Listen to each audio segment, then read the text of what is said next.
Caitlin Minshew. Welcome to In My Show. Yes. You are co-founder of New Orleans Girls Club. Everyone locally knows you as Eating with Kate on Instagram. And you also just launched your social media agency as well. Yes. Living Up in Social, correct? Yes. So welcome to In My Show. Yes. Thank you for having me. I'm so excited to be here and to chat with you and answer all your questions. Yeah, to learn, to hear. Yeah. So I was watching a YouTube video a couple of days ago with these YouTubers who are based in Florida. And they were talking about the pub sub and how Florida natives identify with that so strongly. So my first question is, people who are traveling to New Orleans for the first time, what is the most New Orleans thing they could do that you recommend? Oh gosh, there's so many different things. I truly love going to the French Quarter. Like even as like the local native, born and raised, like I feel like the French Quarter really, like people think it's like such a tourist trap. I mean, like there probably are some spots. There are some spots that are very tourist trap, but it's so beautiful.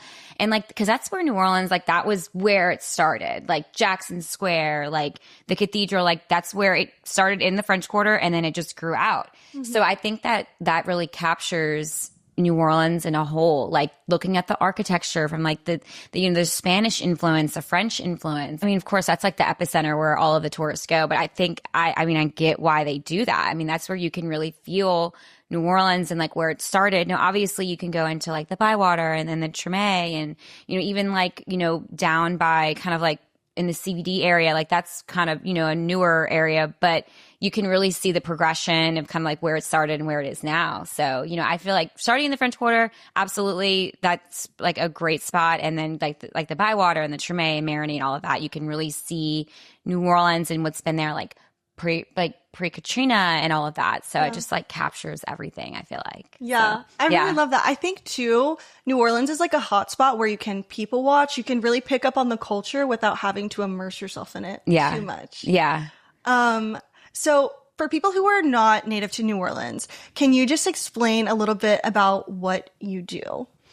So, oh gosh, and what aspect, like food page or, okay. So I don't like the word influencer. Okay. I mean, I used to like it, but I feel like it has such a bad rep right now. Like, I don't know why, like people, you immediately say that and they're like, you think they think you're like stuck up. So I just immediately say I'm a content creator. People are going to say influencer, and because we do influence the masses to go eat places, drink places and all of that. Right. But I do like to like categorize myself as a content creator.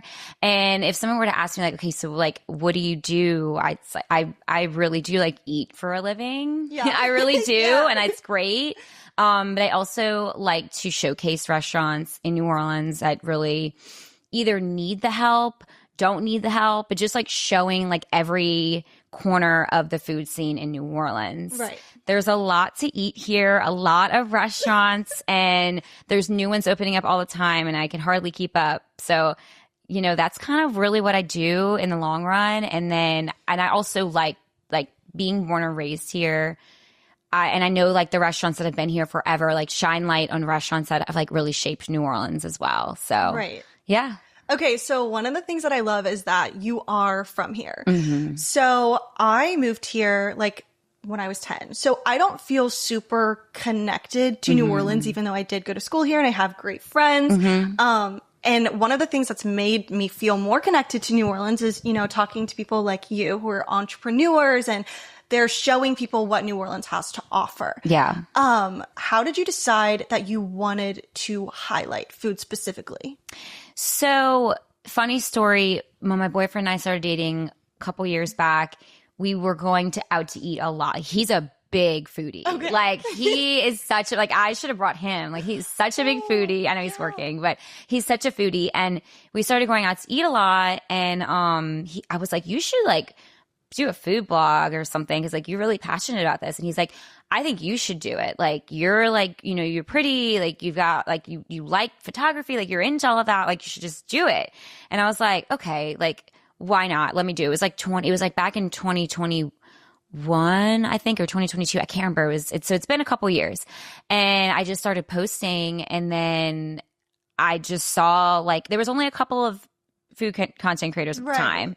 So I saw what they were doing. I was like, okay, that's really cool. Like, I see they're getting invited to restaurants. Like, that's really awesome. So I was like, I'm going to do that. But I didn't do it in a sense where I wanted like free food and do all of that. I really, truly enjoyed it. I truly enjoyed going to restaurants, highlighting the food. At first, it was just photos that I would do. And then I started kind of getting into like the videoing and like getting my style and like kind of how I like to shoot things. And then from there, it just kind of took off. But it's more, you know, I kind of like grabbed the bull by the horns. I was like, I really want to do this and I really want to make something out of myself. So yeah, I kind of just started small, and then I saw how it could grow, and I was like, I want more, and then I just kept growing and growing. So, and here I am today. Okay. That's a really great story.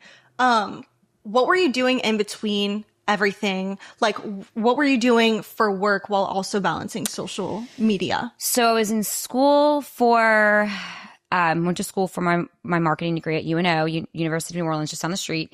And I've always had a full-time job. So like I've always been working full-time and then fitting in food content either on the weekends or on the evenings or like right after work, like in the car, doing makeup, heading to a collaboration with a restaurant or an event.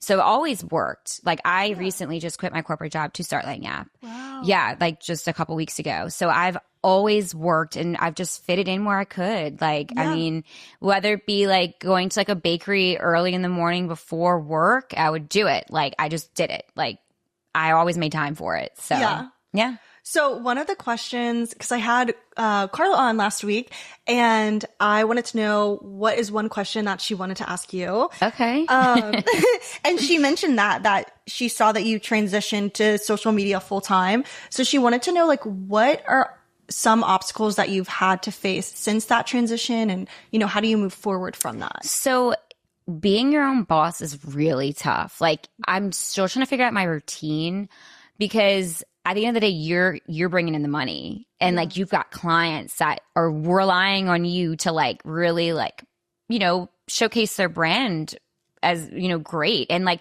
I feel like I feel under pressure a lot, because like they see my work and they're like, okay, I want that. Like whatever you're doing, I want that engagement too. And I think the toughest part, there's a couple of tough maneuvers and all of that with this. It's one, being your own boss and having a routine. I mean, I'll be up at like 6 a.m.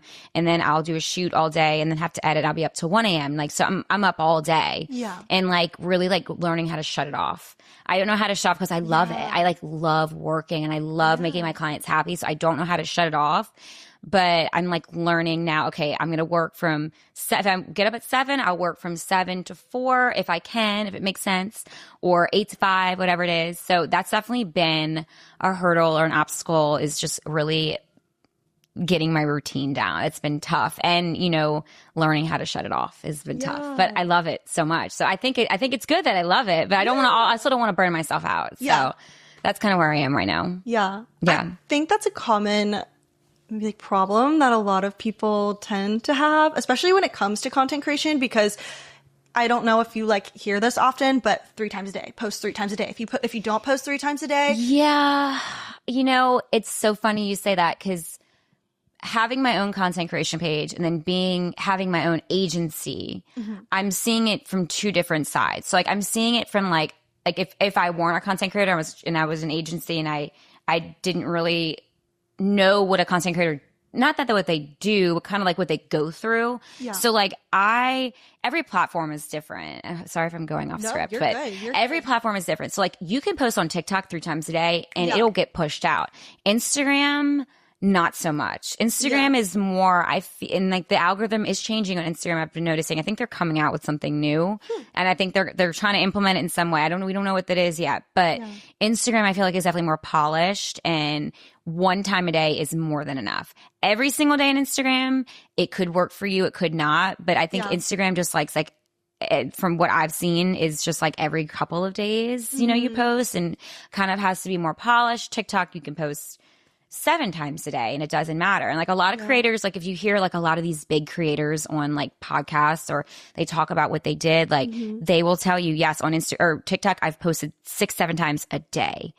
Just, and like it doesn't, and if that video flops, whatever, the next video might take off. And then if that video takes off, your other videos that flopped, those will take off because they see that more, you know? So Yeah, I don't even know what the question was. I just started to ramble. No, it's totally fine. Let me see if I can even remember what it was. I know. What was it? Oh my gosh. I just like love talking about this stuff. So I will go on for days. No, so. It's fine. We'll make a quick pivot and we'll definitely come back. Okay, yeah. When it comes to like New Orleans and the food scene, we obviously have a lot of choices. Like I feel like when I think of New Orleans, I think of New York. There's just, you could go any direction. Truly. What do you think we're lacking, if anything? Like, is there one type of food that we don't really have that we should?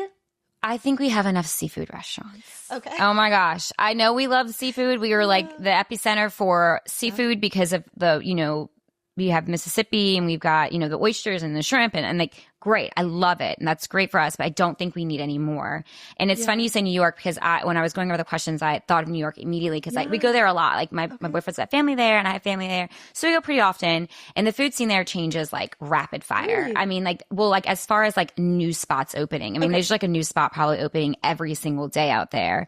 And like they've got great stuff. And so when we travel, we see like all of these like innovative restaurants. And like same with like Houston and like Atlanta, I follow all these creators. I'm like, gosh, that's so cool. It'd be cool to bring it here. But I feel like New Orleans is behind in a way in the food scene as far as new innovative like restaurants. Like I feel like we're kind of opening the same things over and over and over again. Okay. But I feel like that kind of maybe works for us in the same way. I feel like we're a big, small city. I don't know if we even need all of that innovative stuff. And like I feel like it would definitely help us grow. And I see a lot of new spots opening, like a lot of new cocktail lounges. Like we're getting a lot of new cocktail lounges here. Okay. And I feel like that's a newer scene in New Orleans. Like we're, like I said before, we're very late to the game on a lot of things. But I feel like where we are now is good. But I just don't feel like we need any more seafood restaurants. Okay. Yeah. No, but it's definitely like a melting pot city. Like it truly is. Like we've got, different types of restaurants from every type of ethnicity that you could think of really here, which is fabulous. And I feel like we definitely need more of that at the end of the day. Yeah. As like a food content creator, how are you not picky? Because I totally am. I just tried an oyster for the first time. Like raw or char grilled? Char grilled. Okay. And I don't think I would have another one. Oh, really? No. Wait, okay. I need to know where you went, though. You could bleep it out, but I need to know. I'm so curious. I actually had to. I totally forgot because one I had at a wedding that I was working at, and that was at Acme. And then most recently I had one from Landry's. I did prefer the one from Landry's. I think maybe because it was more fresh. Okay. I didn't like the consistency, and I'm not big on seafood.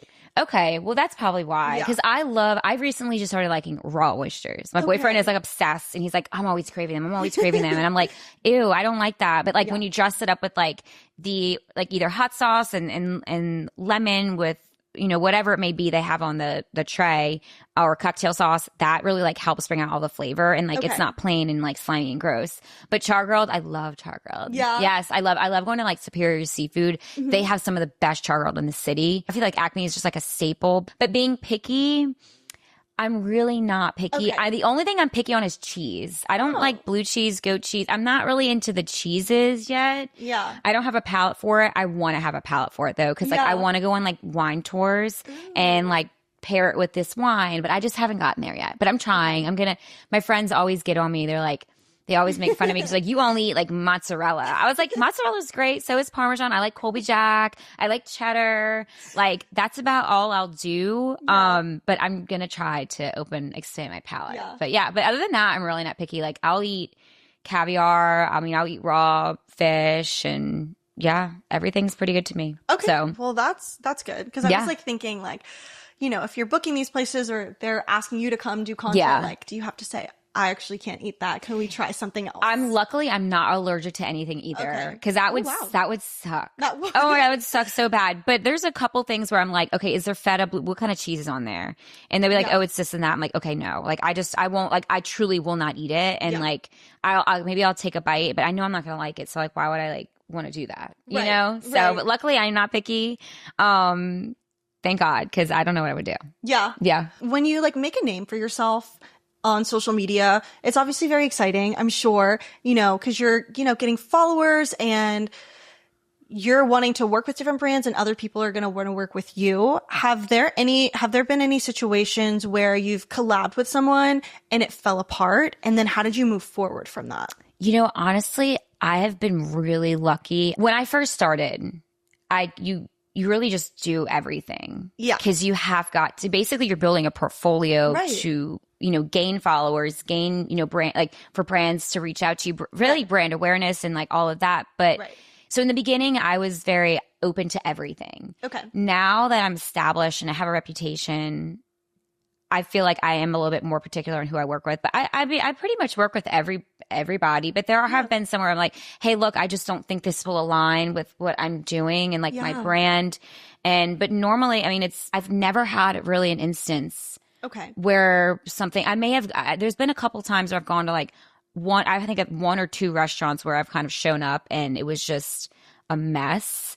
As far as like service, and I was like, and I remember being at one restaurant one time. I'm not going to name it at all, but and I texted and I was like, hey, like it's a disaster. I've been sitting here for an hour. We haven't even gotten our appetizers or our cocktails, and there's really not anybody in here. Like, I just don't think it's going to work. And they're like, I completely understand. So we ended up leaving and going somewhere else. But I've been blessed to where I have not had any disasters or anything like that yet. So, well, that's good to hear. Yeah, knock on wood. So, because I feel like if that would have happened to me, because I know some content creators talk about, or people ask me too, like, what happens if you go to a restaurant and like everything is terrible? I always say I've never had that experience. I've had experiences where like one dish was horrible. Yeah. And I'm like, hey, look, I'm just not going to mention that. I'm going to say this is what I had and this is what I think you should try. Yeah. But I would never, ever, ever want to put a restaurant down. Yeah. Ever in my life, because being an entrepreneur and being a business owner, I've never owned a restaurant, but I know how these restaurants struggle. And I could not even imagine being that person to be like, never go there, never eat there, blah, blah, blah. And something happens and like, Instagram picks it up or the algorithm picks it up and people don't go there because of that. That's heartbreaking. And like, I don't think I don't know if I don't think I have that power, but you never know. Yeah. So it could just take one person, honestly. I've seen it happen and it's like, that's not right. Like that's people's money and like livelihood and they have kids. Like you never know what they're going through. And like, you never want to do that to somebody, or just don't say anything at all kind of thing, Right. So, yeah. So I guess in reference to just like working with different restaurants, are there any dream collabs that you have that you'd like to work with, whether that's like a restaurant or like a company? Yeah, it's funny you say that because my dream, like I love Tony's Asheries. Really? We were in New York last August. I traveled with my little Tony's, my little Tony traveling packs. And I was like, I've always wanted to do a video like when you travel, like, as people always like, in the South, we have like we season our food really great. And there's some places in like the North, I guess you could say, that don't season their food very well. So it was just really like a joke. And I was like, this is me when I travel because I'm from Louisiana or from New Orleans. And it was me like with my Tonys and the video went crazy and they saw it and they were like, oh my God, let's work together. So that was like a peak. I was like, oh my gosh, yay. Like, I love it. They were like, hey, we saw your video. We love it. Like, we want to send you a PR package. So I got this huge Tony's PR package with like, I've Tony's for years now. I mean, it's great. And I was able to work with them on some, brand videos and all of that. And they actually had a bunch of creators. They invited a bunch of creators to a Saint Suite a couple months ago. And I thought it was one of the suites at the top, but it was one of the bottom. And I was like, this is so nice. And they gifted these really nice, gift bags. So it was just really great. And, obviously I would love to work with big brands. Like it's hard for me to even think of I would want to work with like a candy brand or like a Hershey's brand or like a wine brand. I mean, it could really be anybody. I'd be so grateful to really work with any big brand, because when, obviously that's where the money is, but it's really more about like, oh wow, like they're like, I'm being pushed out to them. They're seeing my stuff. And like, that is really like, that is just, I feel like that's, really important to me.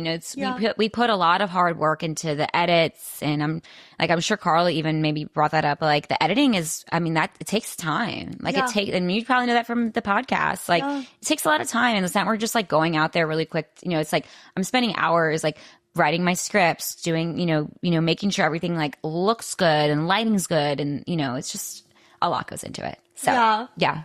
So just, especially growing up in New Orleans, how does your How do you connect with your audience? Like, what shaped you, like in childhood, your young adult, to connect you to your audience besides just highlighting food, which is obviously important? Yeah. So like I've said 9 times already, I'm born and raised. I was born in Lakeview, born and raised in Lakeview until Katrina. Katrina hit the day before my 11th birthday. Oh my gosh. We lived on the corner of Louisville and Conrad. We got 12 feet of water when the levees breached. So, I went to high school in Uptown New Orleans. I went to elementary school in Lakeview, and like I have generations of family here, and like I just like have such a connection to this city. I've never wanted to leave ever, ever, ever. Okay. I didn't leave for college. I stayed home. I just love it here, and so I wanted to, and I feel like I say that a lot or I try to show that a lot in my content, like just showcasing New Orleans, because it truly is such a beautiful and one of a kind city. One of the best, one of the greatest cities in the world.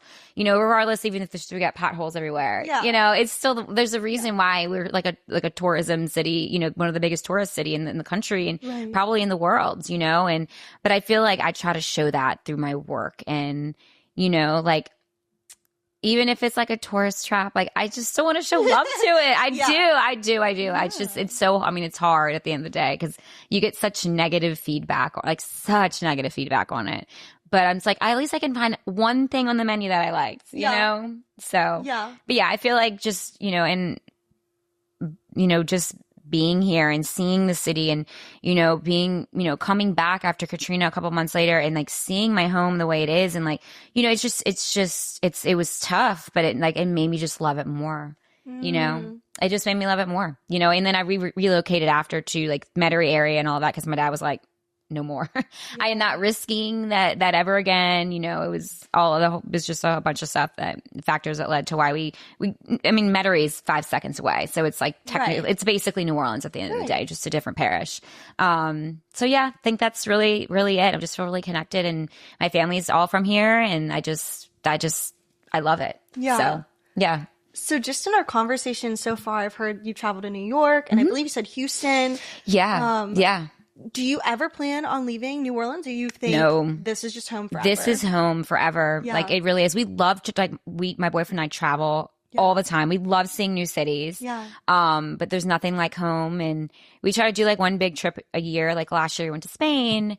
And then we ended up going to Mexico for my friend's birthday. But we always, like I said, he's got family up in New York. So like we were up there for a wedding. Okay. But we try to we eat our way through cities too. Yeah. Like we are big foodies together. And when we travel, we make sure to hit we try to do at least one Michelin star. Oh, nice. In at least one city. And so I have like my best friend lives in Miami. So we go to Miami a lot, and, we're all over, we have friends all over. So we tend to travel and a lot, but no, I don't see us ever leaving New Orleans unless it gets completely wiped out in some form. I hope that never ever happens, obviously. Right. But if that ever happens, probably just go a little north and stay in Louisiana or something. Yeah. So stay nearby. Yeah. So yeah. I am curious, since you are the co-founder of New Orleans Girls Club, how did that come to be, and how does that relate to just the message that you share online when it comes to content creation in general? Yeah. So I started it with my business partner, Laura. It's been 2 years. So last night we had our second annual charity gala that celebrates, our start of when we started the Girls Club. And then it also was a charity gala for a local women's restoration program, Mary Song, located in Metairie. It helps, all the money that we raise goes directly to them, and they help women get off the street. So it really, our missions were definitely aligned. It's all about women. But in the New Orleans Girls Club, we partner with a lot of different businesses that are looking to get people in the door as well and help shed light on them. So it's a good crossover too at the end of the day, because, my page has definitely helped make connections with the Girls Club and all of that. So, as far as like content creation, I do, my business partner and I, we both are content creators too. So we both make content for the Girls Club and all of that. So it's definitely it's blended very well with what I do, with the Girls Club mission is, so it works out in every corner. So it's been great. We really love what we do. Yeah. Yeah. You got to come to one of our events. I would love to. Yeah. I've been meaning to. I just haven't prioritized it. Yeah. And honestly, I think it's one of the things where I could just come by myself. Oh my gosh. We have girls that come by yourself all the time. A lot of the girls that are like they come to almost every single event. They've come to events alone, and that's kind of how they've not weaved their way into the group, but really just made like a presence in our group. And we have girls that have made friend groups from coming to events outside, now they're friends outside of the girls club. And like, we had that happen to us the day Laura and I were somewhere, like, I think beginning of last year. We ran into some girls that from the girls club, and we were like, oh my gosh, like, y'all are all hanging out. Like, they're like, yeah, we're all friends. I was like, that's amazing. It makes you take a step back and be like, okay, what we're doing is actually really great and it's working, and sometimes we get so caught up in the motion and scheduling events, and we're just like constantly working and on the go. Like, we don't really sit back and we're like, okay, wow, we've built a community here, right. And it just feels great. Yeah. It's great. So we love it. No, I definitely think it's important to be in an industry or have a career where you're making an impact on people. Mm-hmm. And even if you don't like realize it, but it should be fulfilling. Definitely. It's definitely fulfilling in every aspect. Everything that I do, I feel so fulfilled. And it's exactly where I want to be and exactly where I've always wanted to be. So it's like, I feel good. Yeah. I feel so good. So yeah. How do you see yourself evolving as a content creator? Do you see yourself sharing things that are not food related ever? Or do you think that'll always be the main thing? I definitely want, like, there's endless amounts of food here, which I'm so blessed about. But I do like to do like a lot of lifestyle stuff too, or, showcasing like retail. I feel like my audience is heavily food. Like they're wanting to see food. Yeah. They are. But I do like to tap into like, I've got friends like, hey, we're having an event on this day. Like, could you do like a giveaway for it? Or could you do like an event announcement? Like I just did something for Pygmalion the other day because I'm riding in it this year. So it worked. Yeah. But I see myself saying in food, I would like, obviously New Orleans is home base. It's where I started. I would like to venture out and start posting maybe in like when I travel more. Yeah. Cause like when we go eat in other cities, like I could definitely post about it, but I feel like I am always like so in my head, like, it's not going to relate to my my audience. Yeah. And they're not going to want to see that, or it's not going to get pushed out. Because I remember, I think we went to Houston a couple of years ago. I posted about a restaurant out there. Now, granted, I had just kind of started, and like the algorithm didn't pick it up because it's not New Orleans. So I feel like I'm very niche to New Orleans, but I want to expand my algorithm and my audience out into different parts. Like when I travel, like, oh, when I traveled here, we're in New York at this restaurant, or in Houston at this restaurant, like kind of like, I want to do more of that. Like a series, maybe? Yeah, like I could do like a series and stuff like that, because I just want to expand a little bit more and like get a bigger audience. Yeah. And that way I can grow bigger, because like if I just stay in this realm forever, I feel like I'm not going to grow as much as I should, because there's a lot of content creators that I follow that they go to all these different cities and, but then at the end of the day, it's like, where are they from? Like what, I feel like that's kind of where I want to stay like true to myself as far as like being a New Orleans food content creator, but also like throwing in some different cities here and there, know? So yeah. Yeah. I think it's good to mix it up. I think it's kind of like good practice, because you should, I don't know, maybe you would want to make the content a little bit different since it's not home based, to make it stand out more. Right. To make it not your everyday thing. Right. And I have been trying to change the way I film lately, to try to do more. I feel like the more personal, like talking into the camera, like, oh, we're here today trying this. I've been trying to do that more. Yeah. Sometimes it's hard. Like if I don't have anybody with me to film me, then I am not going to be the person to put up my tripod and talking to it out front. I can't, I'm sure I could do it. Like if you would have asked me 15 years ago, you'd be talking on camera, I would have said, no, I would never do it, because I was a very shy, very reserved person. Okay. Now I'm definitely out of my shell and all of that, which has been really great. It's definitely a learning curve. I'm still trying to learn how to be out of my shell a little bit more. Yeah. Cause like I am like a shyer individual, or I used to be, I had the tendency to do that sometimes, but I don't think I could ever just put a tripod up and just talk into it with people all around me. I would melt. I would evaporate. Like, I don't know how people do it. Yeah. But I mean, you really have to just say like, this is what my job is at the end of the day, and this is what I'm doing. And like, you're probably coming here because you maybe saw my video. You know what I mean? Right. So it could be just, you can't really like, you have to like kind of block all that out sometimes and just do it. So yeah. Quiet the voices.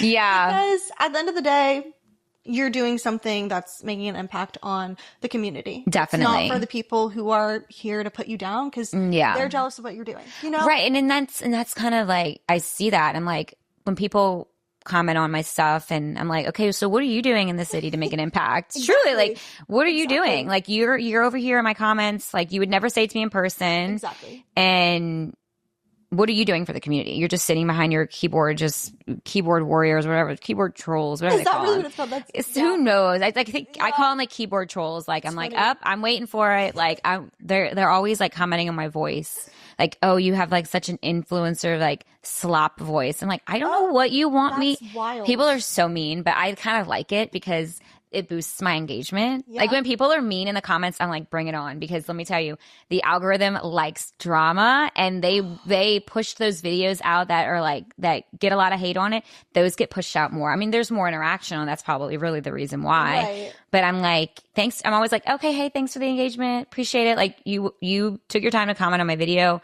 and that helps my engagement. So thank you so much. I love it. I would have never thought of it like that. Yeah. But that's actually really interesting. Yeah, I think a lot of content creators like definitely see that, you know, and obviously it's like I can tell you one thing: Facebook is where the mean people, those are the meanest people, the meanest. But Facebook has been really great to me over the past year. My content has been really working on Facebook. I don't know, like I think Facebook was really trying to push reels to people. So if you're posting on Facebook, it definitely helps with your content or, you know, engagement, all that. So, but yeah, you come across a lot of mean, nasty people, but just let them be. That's just, they are lacking something in their life and they see you doing great and they want to bring you down. So as long as you don't get brought down by it, it's fine. Yeah. So, yeah. In regards to your like content creation career, is that, I'm going to go with all the C's. Yeah.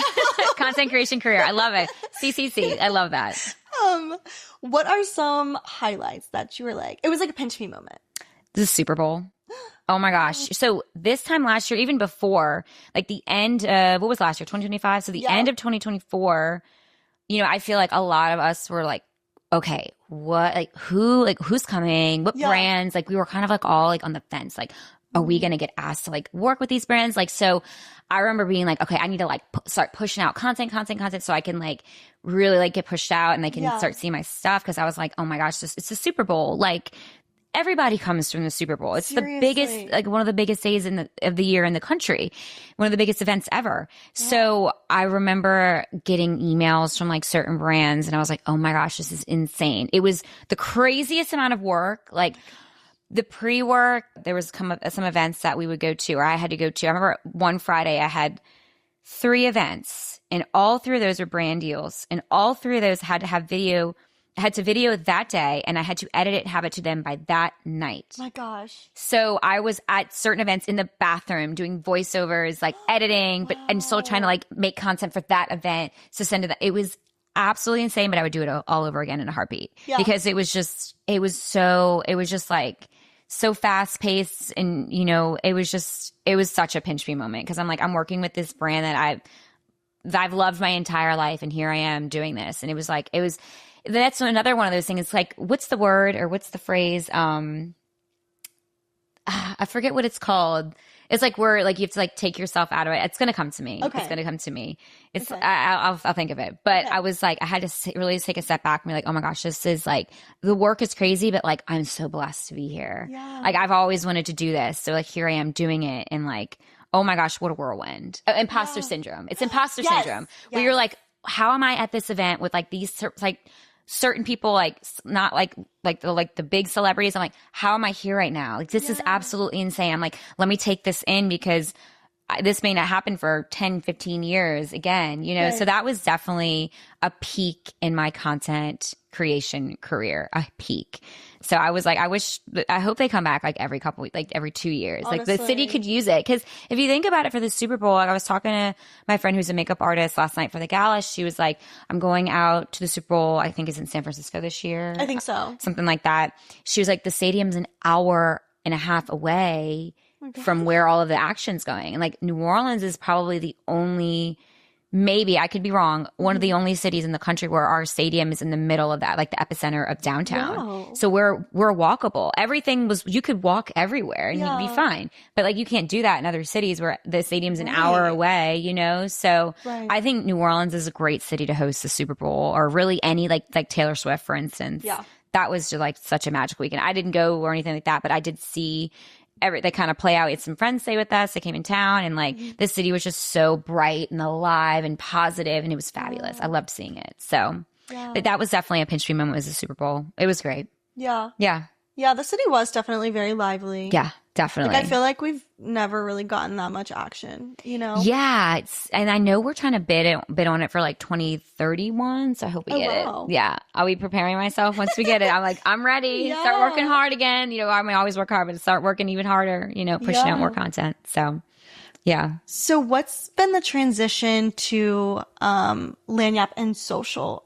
Are you, I mean, I know it's very like new, but are you still wanting to obviously do your Instagram page, your personal eating with Kate, and then also balance your social media agency? That's been tough. It's just me right now, which people are like, oh my God, how? And I'm like, I don't know. I'm just doing it. I'm definitely going to be hiring people in the next couple of months, because even though I'm pretty particular on like what I'm looking for, as in someone to work with me and like having a lot of experience, because I truly believe like good quality videos and good quality content is like key. You can be, you know, experienced and all that. I'm ranting or going off the course right now, but I feel like I'll get to that when it comes to hiring people and like helping. But it's at the end of the day, being a business owner and like having your brand, like you have to be particular. You people that are going to represent your company, it's crucial, especially being very new at this. And I'm like, I'm a baby. I just launched this a couple months ago, but started going full force with it a couple weeks ago. So I'm a baby. I'm still learning a lot. But as far as with my Eating with Kate content, it has been hard to manage both, because I'll forget about it. And I'm like, oh my God, I have to post this. Like I completely forgot, because I'm with my other clients, but I make it work. Like I try to dedicate at least 2 hours out of my day to Eating with Kate. Okay. Where do I want to go eat, or what collabs do I need to email back, or who am I need, like, I try to dedicate at least 2 hours to that every single day, whether it be 1 hour in the morning and 1 hour laying in bed before I go to bed.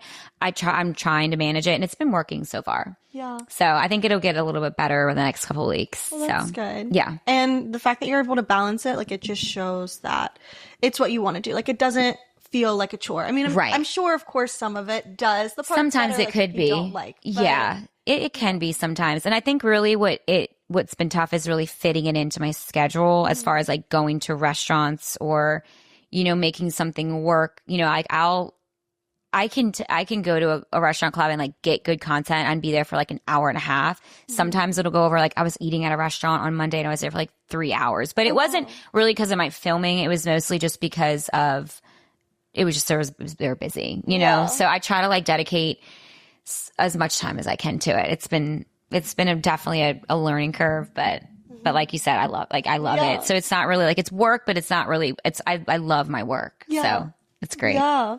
I saw that you were a judge for the Oak Street Festival in 2025. Yeah. What was that experience like? What did you learn?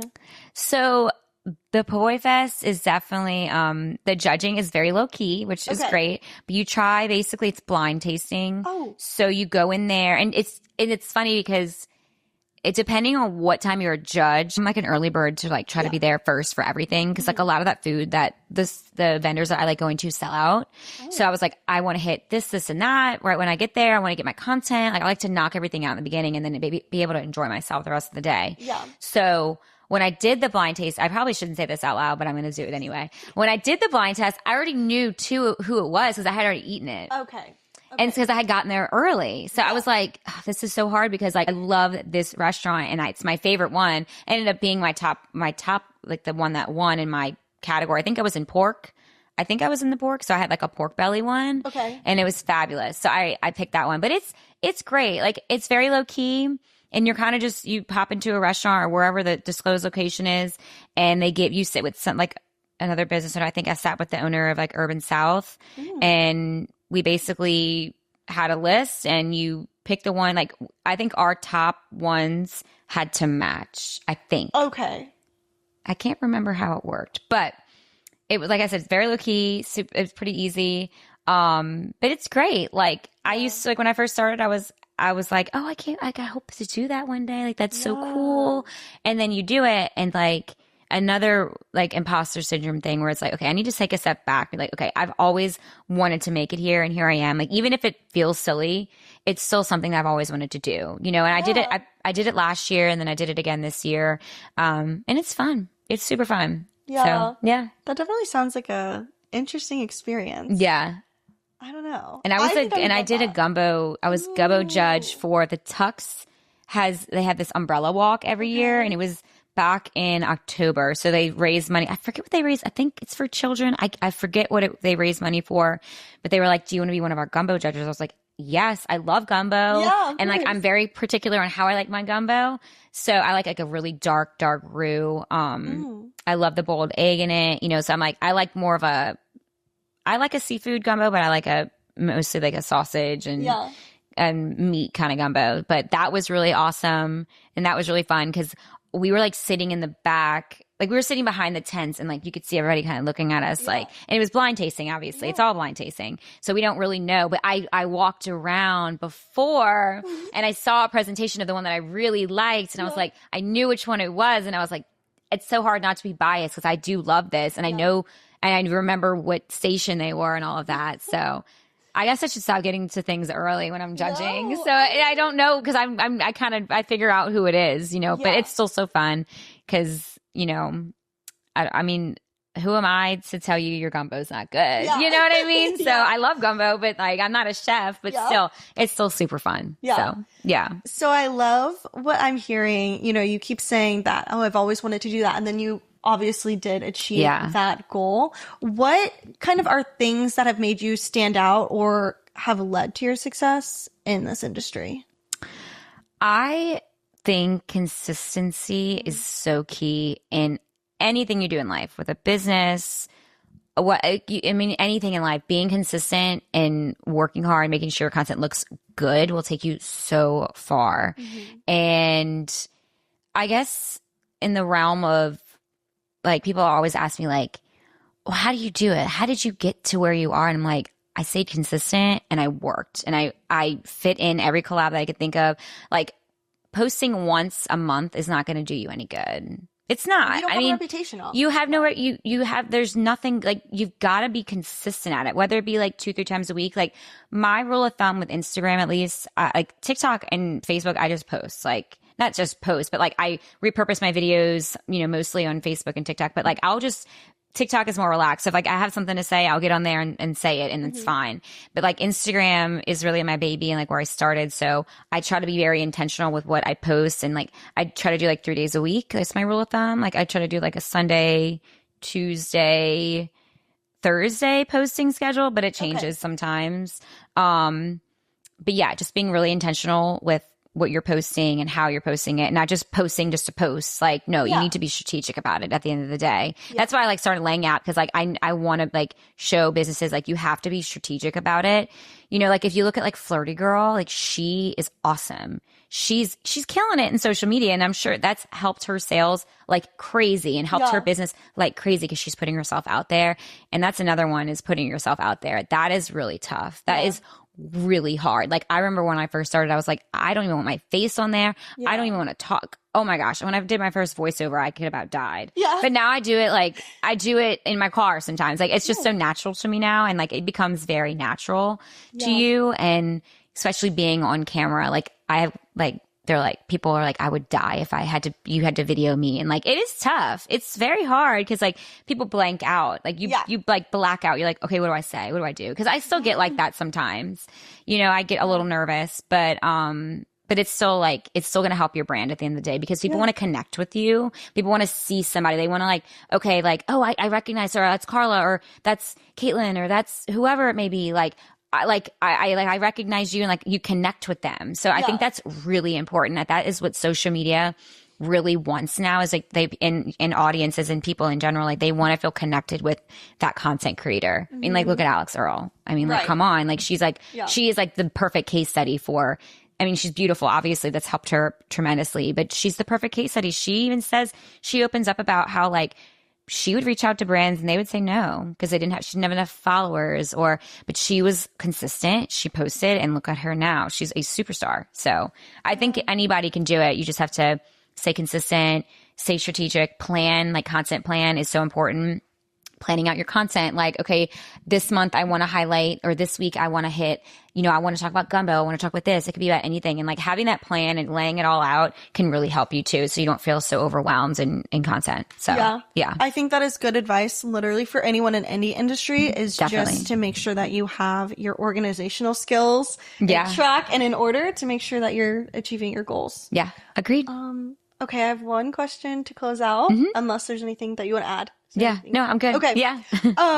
I am interviewing the founder of House of Lens. And Jabron. Oh my gosh. She's a great friend. Yeah. That's awesome. Yeah. He actually reached out to me because he saw my interview with Dr. Romance. Okay. So he reached out to me. And so we're going to talk on Sunday. Fun. I love him. Yeah. I just wanted to know, what question would you like to ask him about his career path or how he's living out his purpose or his passion? So he is really, really great. We worked together on a lot of projects. Him and his wife, Jenny, is fabulous. Her and I worked together because she's a photographer. Oh, wow. We were with him last night at the gala. Like, oh my gosh. We were with him all night. So they're great. They become really, really good friends of ours. Okay. But he is very knowledgeable about AI and AI coming into really everything that we have. He's very knowledgeable about it. And I feel like he could really shed light on a lot of it. And that's probably going to come up a lot in y'all's conversation. Yeah. But I really want to know from him, how do we go around? Like, how can we compete with it? Yeah. Like, how can we compete? We have these like AI people, like girls on your screen that could AI going to a restaurant in New Orleans, like eating, like obviously like, people are going to be like, oh my gosh, like that's not real. But it's getting to the point where it's like, is this real or fake? Like, what is this? Like, I can't tell if it's real or fake. Like, how can we navigate kind of going around that? Like, truly, like it kind of scares me a little bit. But I mean, AI is cool. It's very innovative and like, but it's ramping up. Like, who knows where we'll be in 10 years? No, it's truly. Scary. I try not to think about it because I just don't want to go there. I'm not ready to go there yet. Right. And like, and if you think about it, like I feel, and I guess another question could be how, as a content creator, how can we push through that? Like push through that barrier of AI? Like, okay, like question. How can we move it to the side and be like, no, like this is what we're doing. Like you can't, like where can they not touch us? Like, I mean, somebody filming me, like AI really, I mean, maybe they could film me. I don't know. Maybe I could have something floating following me and filming. Who knows? Yeah. Like, who knows? But I think just the whole AI world and how we can navigate and push through it and like not let it overcrowd and basically take over what we're doing. Yeah, I think these are really great questions. Yeah. I will be contemplating about. Yeah. He's going to want to answer because I think he made a video about it the other day and like I didn't watch it all the way through. Yeah. Something along the lines of that. So I think he'll kill it and really, really dive deep into it. Have like a really like thoughtful, curated answer. Yeah. Yeah. He's really smart. So I think it'll be a good interview. Yeah. I'm excited to watch that. Thank you. Yeah. Awesome. Well, Caitlin Minshew, thank you so much for being here today. Thank you. I appreciate it. Thank you for having me on. Yes. Yay.